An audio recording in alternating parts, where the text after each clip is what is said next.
раҷабул раҷабов хоши онро дорад ки дар оянда чевари номдор гардад. барои расидан ба ин орзуяш дар ин сину сол ӯ ба дохтани ин гуна сӯзаниҳои гуногун машғул аст. рӯзҳои ҷашну маросимҳо духтаҳояшро ба маърази тамошо мегузорад. من هنر نقش‌دوزی دارم. هنر نقش‌دوزی رو از مادرم یاد گرفتم. وقتی که اون نقش می‌دوخت من او رو بسیار نگاه می‌کردم و از او یاد گرفتم. هنر بافندگی من این ژاکت است.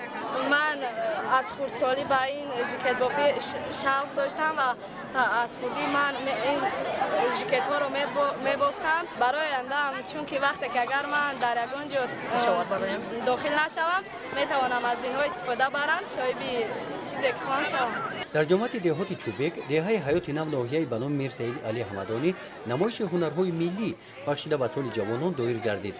сӯзаниҳои духтаи раҷабгул ва ҳамдеҳагонаш ба ин намоиш гузошта шуданд. аз намоиши ҳунарҳои миллӣ аён мегардад ки дар деҳа таваҷҷӯҳи ҷавонон ба ҳунарҳои миллӣ меафзояд.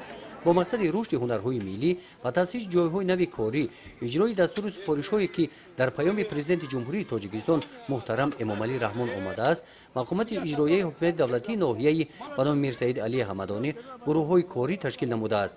таҳти унвони рӯзҳои мақомоти иҷроияи ҳокимияти давлатии ноҳия гурӯҳҳои корӣ дар ҳамаи ҷамоатҳои деҳоти ноҳия гашта бо сокинон суҳбату воқеаҳо доир намуда аз ҳолу шароити зиндагии онҳо хабар мегиранд.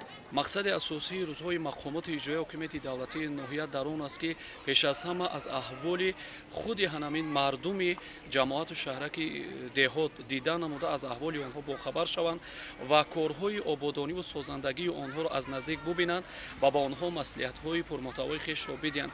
зеро ки имрӯзҳо мо дар арафаи рӯзҳои ҷашнҳои таърихӣ қарор дорем ва ҳамчунин вақти кишту кори баҳории марди деҳқон фаро расидааст ки аз кишту кори баҳории ҳар як деҳқон, ҳар як хонадон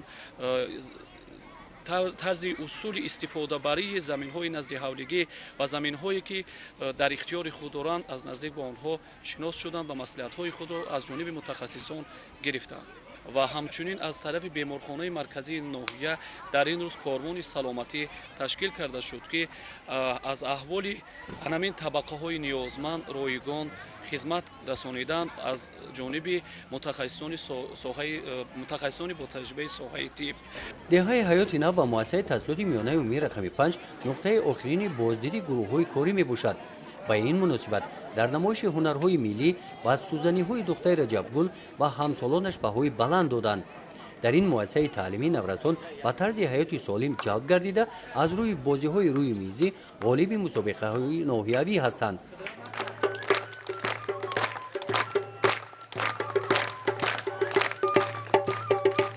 дар толори маҷлисгоҳи ин муассиса гурӯҳҳои корӣ аз натиҷаи фаъолияти 4 моҳаи худ ҳисобот дода барои ислоҳи камбудиҳо ба комиссияи мақомоти иҷроияи ҳокимияти давлатии ноҳия таклифу пешниҳодҳо намуданд.